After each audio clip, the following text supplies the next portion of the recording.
Hello. Thank you so much for joining me tonight. Today, we're going to answer some questions about courage, the art of facing fear. I hope you've had a really good day. It's kind of cold here in Brisbane. I don't usually feel the cold, but I am a little bit this time.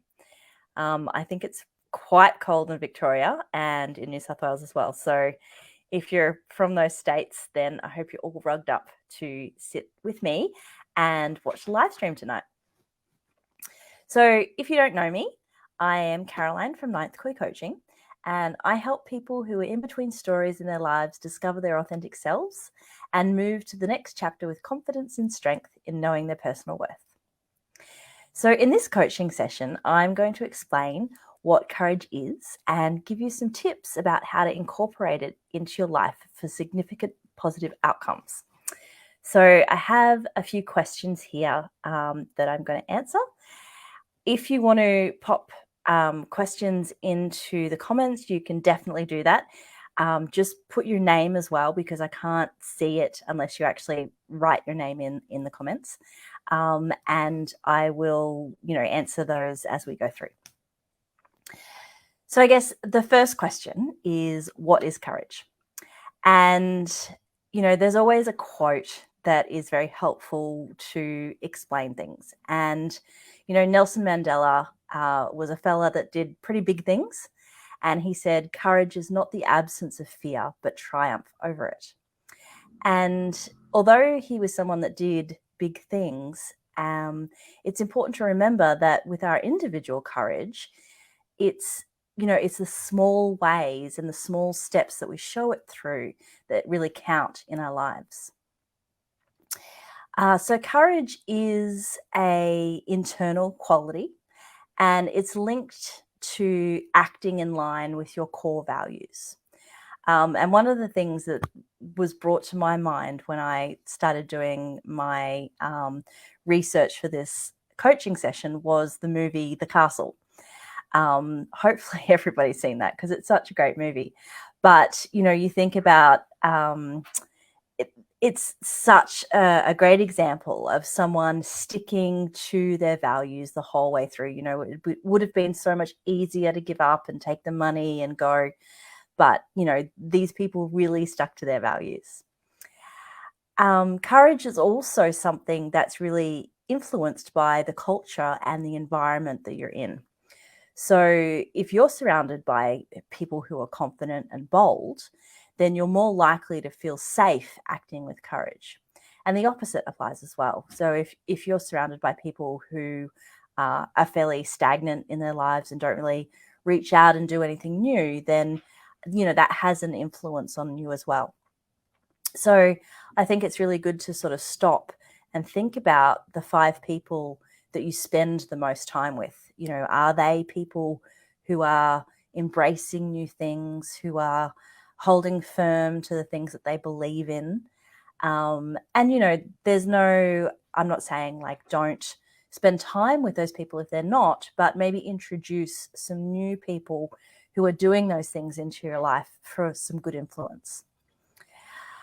So courage is also linked to authenticity.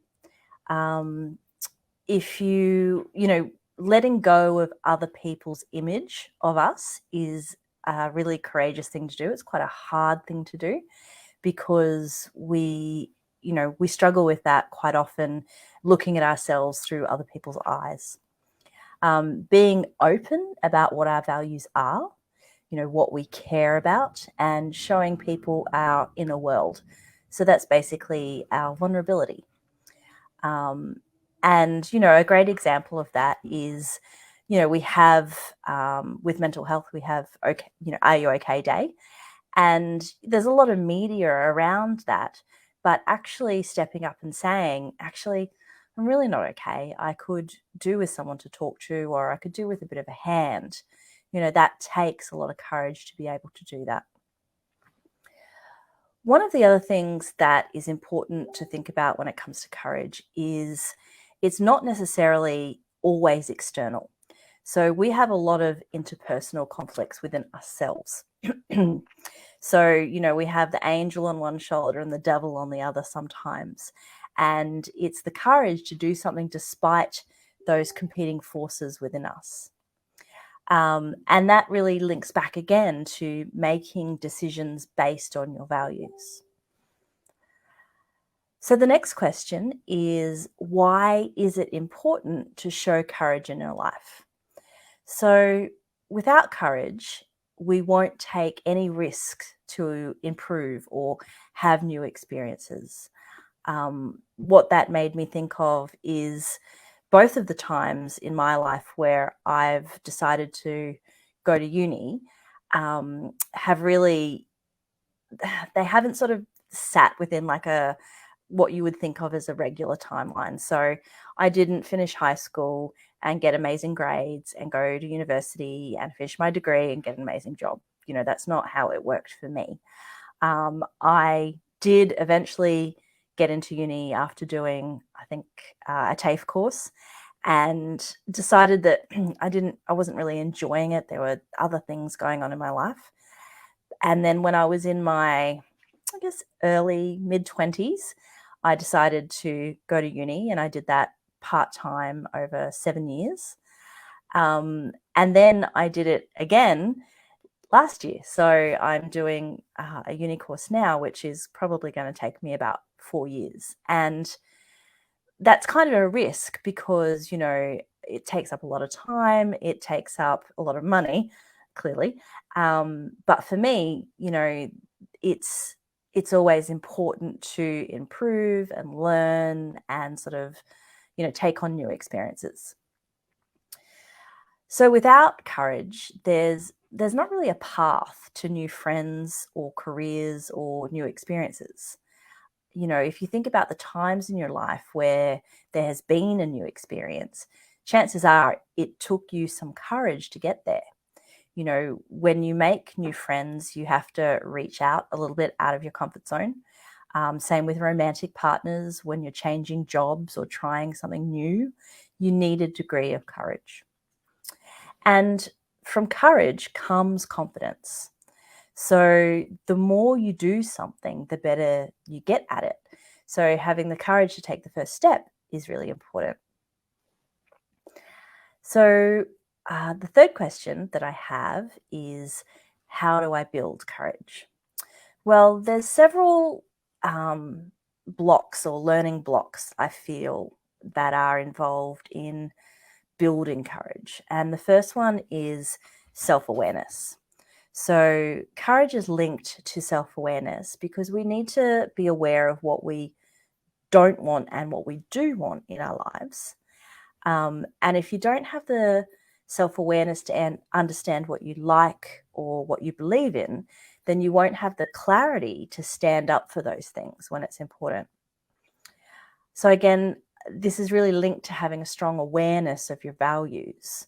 And it's also a shift away from your attention being external, thinking about, what do other people think of me? What am I trying to achieve in the outside world? And bringing it back to being internal and bringing it back to your authenticity as a person.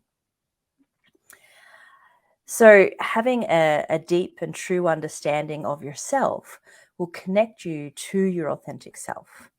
And knowing your strengths, your limitations, your natural tendencies, and your social conditioning are important to shine a light on those parts of you. And the more that you understand about yourself, the more that you realize what's important to you. Courage is also a skill, as is self-awareness. It's something that you have to work on, that you have to practice so that you get better at them. And practicing courage might sound a little bit hard. Like, it's almost like it sounds like a big thing to do a deed or to not do a deed that includes courage. And it might be something that you think is only sort of for special occasions. But there's really a lot of ways to practice courage in really small steps before you tackle those big ones. And I'll mention some of those a little bit later. Another really important building block in courage is having self-care and compassion. Because once you've shone this really bright light on yourself, it can be a bit uncomfortable. looking at the mistakes that you've made or the things that you don't think that you're very good at and you would like to improve on, it can be a bit deflating unless you practice some self-care and self-compassion. So I guess my best example of that is, someone, perhaps not me, but someone who becomes aware that they act really defensively to any sort of criticism that they feel. And that can take a lot of courage to acknowledge that, you feel criticized. And where the self-compassion comes into that is maybe journaling about why you feel that way, remembering the first time you felt it, and having a conversation with yourself in a really kind of calm, soothing manner to let yourself know that it's an area that you want to work on and it's going to take some time. So treating yourself like you would, a friend, a really dear friend. And all of those building blocks will eventually lead to having a really high self-worth. So the more that we value ourselves and our uniqueness, the more likely we are to stand up for the things that we find that are important. And that takes courage. The next question I have is, how do I find the motivation to be courageous? So when I've sort of studied courage and I've looked at it from a lot of different angles, I find that there are two different ways of being motivated to have courage. The first one is an internal motivation. So this is a drive that comes from within us to be resilient and self-reliant, have strength, determination, perseverance, and be positive and have self-love. So it's really something that comes from your heart outwards. And the way that the best example I have of that is a really good friend of mine during lockdown, realized that he was, drinking a lot more than he wanted to, I guess, to pass the time and to sort of, numb things that were going on in his life. And so the drive to stop drinking came from within him. He had a lot of people around him that actually encouraged him to keep drinking because, he was fun or he was, more extroverted. So that stopping drinking for him really came from his own strength and his own determination. And then when you flip the coin, the other side of it is an external motivation. And this comes from the people around us. And this takes the form of accountability, responsibility, loyalty, obligation, and leadership. And I interviewed someone last year who was pretty amazing. She has done so many dangerous jobs. She's been a bodyguard, she's been in the army, she's been a police officer. She's done so many things that you would think, oh my goodness, that takes so much courage to do. And her, even though a lot of it still comes from the inside, she acts in a way that is there because she wants to protect and she wants to serve, and that's really important to her. So courage can come from the inside or it can come from the outside. The next question I have is, why is admitting that your fears is so hard? Why is it so hard to say that you're scared? Well, when we talk about courage, we also have to talk about fear. And there are psychological signs of fear.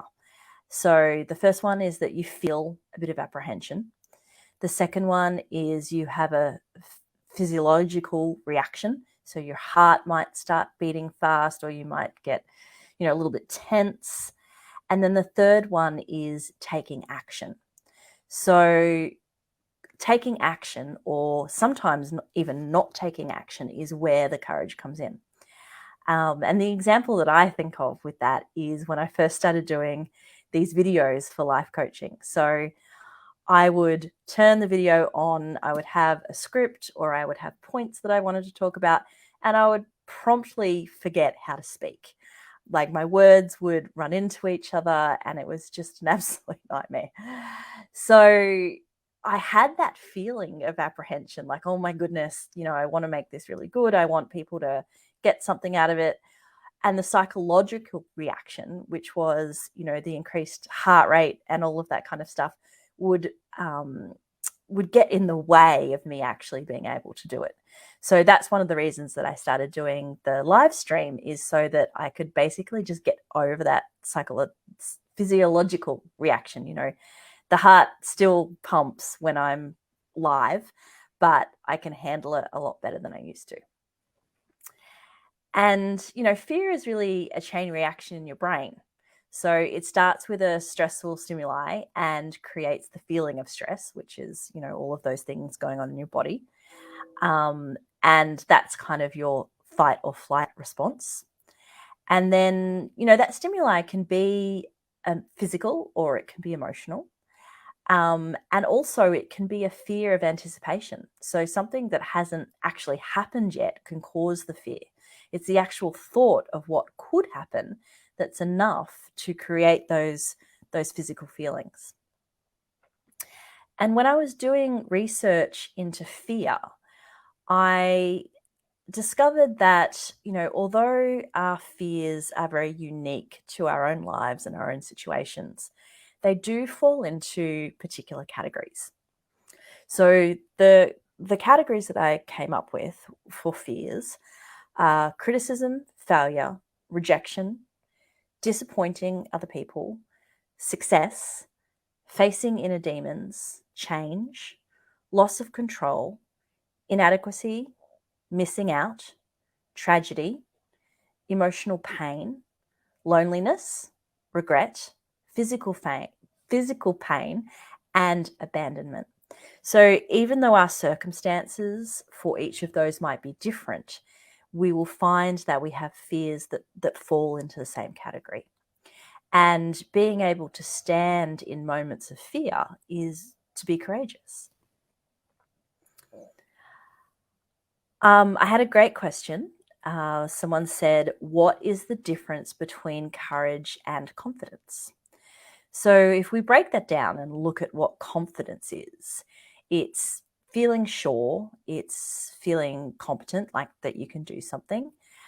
It's having good self-value or worth. It's a belief in yourself and a trust in yourself. And really, confidence is a state of mind.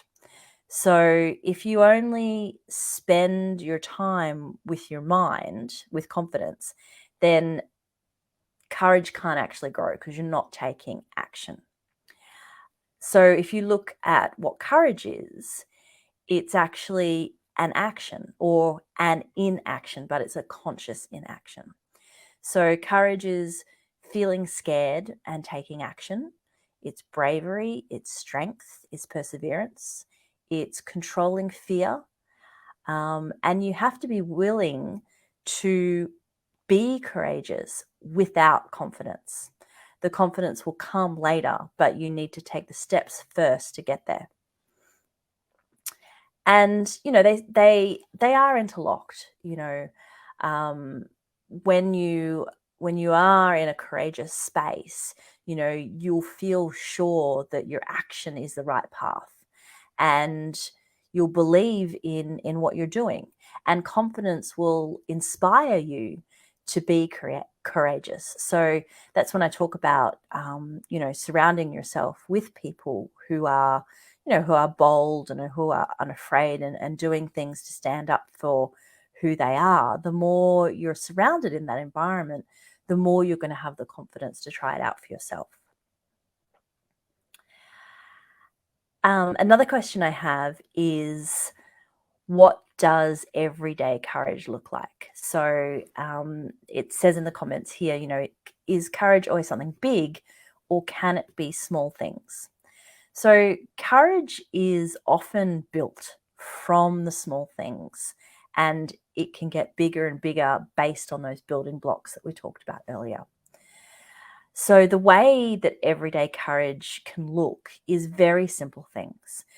Things like apologizing for a mistake, keeping your promises, saying no, letting go and forgiving, listening and learning, having an open mind, trying something new, standing up for someone else, helping out a person or an animal that's in need, leaving a job or a relationship that no longer gives you happiness, and taking some time for self-care. So all of those things require you to sort of stop and say, this is actually something that's important to me and I'm going to take some time for. And quite often, with all the conflicting priorities we have in life, it can be very difficult to do that. And that's where courage comes in, to have those boundaries and to say, no, actually, this is something that's really important to me. Another really great question that I have, and don't forget if you're watching to add any questions to the comments, is can courage be refusing to do something? Most examples I hear of courage are overcoming fear and doing something. Can it apply the other way? And that is such a great question, because having the courage to stay firm and stand your ground can take as much bravery as reaching out to do something differently. The main difference that when you stand your ground, it's important to be doing it with a high level of understanding of the issues at hand, rather than staying with an ignorant position in the face of new information. So rather than someone saying, well, I've got the courage to stand up and have this discriminatory opinion because it's what I've been brought up with and it's the way that I've always believed things should be, that doesn't take courage. That person is not looking at things with an open mind. And the best example I can think of that is, if you think of all of the people in the LGBT plus community who have stood their ground with the courage to make changes in law and societal culture, there's still a long way to go, but these people that have stood their ground and they've said that this is me and I want to be accepted, they've faced a lot of discrimination, they've faced a lot of violence and disruption to their personal lives, but they've also, with that courage to stand up and say, no, I'm not going to do things differently or the things way you want me to do it, they've made significant changes. And I think that that's a great example of, refusing to be passive to what society wants. And one of the other questions I have here is being courageous a habit that we can develop or a skill that we can learn? Does it become easier over time and with practice to be more courageous? So that's a great question. A habit is something that you do on a regular basis, whereas the skill is the capacity to do something well. So they go hand in hand, because creating the habit of courage will make you skillful in doing it. And that's why it is really important to do those little things on a daily basis of, what I was mentioning before in terms of, apologizing, keeping promises, saying no to things, having your boundaries, as well as, forgiving, listening and learning, having an open mind, trying new things, and standing up for other people. So I've reached the end of the questions that I have, but I'd really love it if you have any questions that you want to add to the comments. Because even if you've got an experience that you're going through, you can pop that in and I can try and unpack it for you in terms of courage. But, we all have had experiences in our lives where we've had to show courage. And I guess what I'm trying to do with this is to, in really small steps, use those building blocks to help people, become more authentic and stand up for what they believe in and stand up for their values. I have another question here that says, am I less courageous because I fail some instances and pass others? Well, courage really has nothing to do with failure or success. It's really got to do with how you feel internally. Excuse me. Standing up for what you believe in will give you, so much fulfillment rather than staying quiet in experiences that I wouldn't say it doesn't matter, but I would say that there's an aspect of personal fulfillment, and then there's an aspect of external fulfillment. So, people who do the really big things in life, who are in the army, in the military, who are in the police officers, all of those types of things, they show a lot of courage in the things that they have to do to protect other people. And, that is just as important as someone standing up for, what they believe to be important in their lives. So there you go. We've kind of been through a few basics in building courage. I hope that was helpful. If you do have any other questions, or you want to be anonymous, whatever, I have a form that you can fill out and put some questions on. And if you'd like to take authenticity to the next level, or your courage, or any of those things, then you can join me in my challenge, which is running in my Authentic Self group. We've started that, but that's okay. You can join at any time. And it's just a challenge where we have one task a week, and it really, will get you out of your comfort zone and help you make positive changes in your life. And I'll drop the link in the comments. Really great question here from Jake. How do you think the best way to balance courage against uncertainty is? That's a really great question, because sometimes you don't know what is the best course of action to take. It can be really difficult. But what I would say to that is to go back and examine your core values and make your decisions and your actions be in line with that. So an example, I guess, of, a core value might be, let me just think.